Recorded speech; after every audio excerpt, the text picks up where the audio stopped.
That's wonderful. Hey, so yesterday I went to my first sort of official virtual session, like a virtual conference. I think it's going to be a new thing now, right? And it was Informatica. I had my badge, or my badge here. I'll show you this badge. I do this trick with my badge. So I'm still working out the Scott Taylor Data Whisperer badge. That's from last year. It's a little tip I do. So instead of, you know how they put your company name here?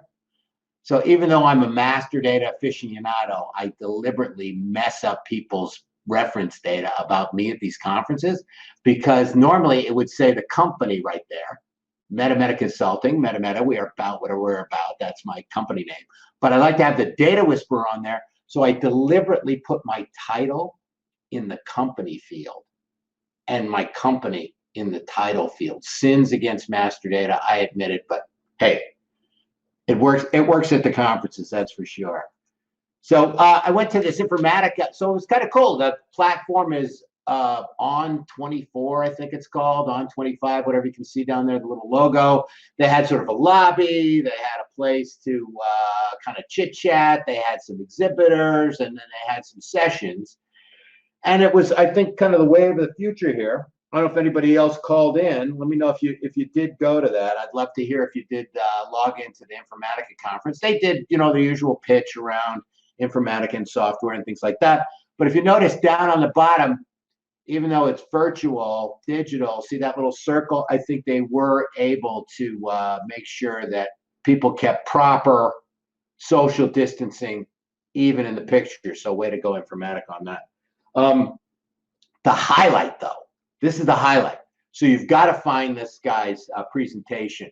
Richard Leeton, global master data leader at Hertz Rent-A-Car.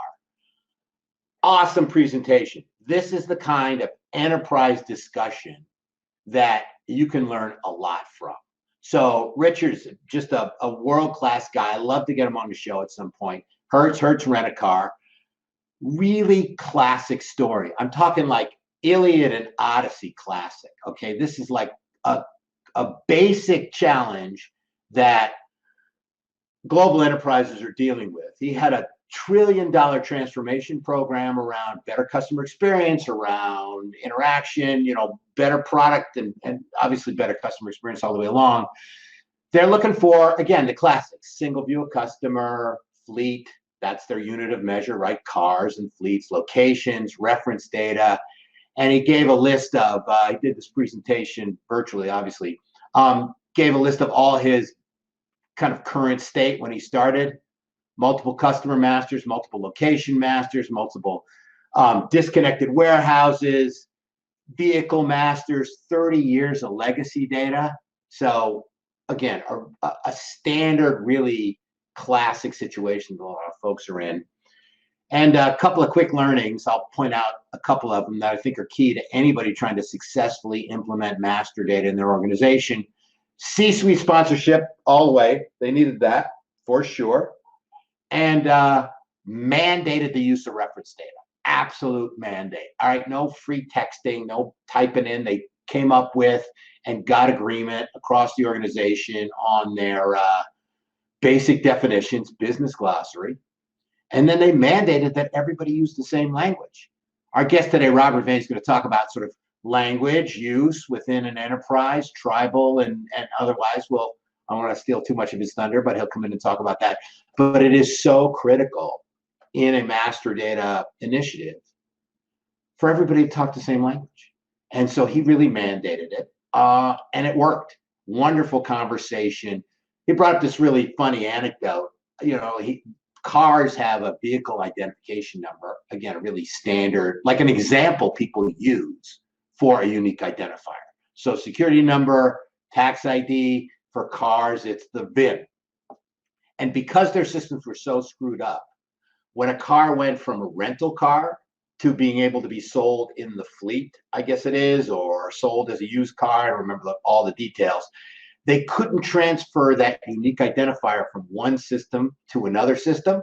And so they had to delete the VIN, put in some kind of, I don't know, fake data for a bit, move it over to the next system, and then re-add the VIN. Absolutely ridiculous situation that he fixed. But you've got to check this guy out. Go on an Informatica site. I'm sure they've got the presentation on there. But really a great presentation for sure. Somebody tag Richard Leeton for me in the comments, would you? Because I'd love to have him take a look at this. We'd love to get Richard on the program, a world-class practitioner. I know he's got a lot of great data stories to share. Our sponsor today, Cloud Data Summit, Eric Axelrod. You can see his little picture there from LinkedIn. It is 100% virtual summit. We're love that we're working with the Cloud Data Summit people.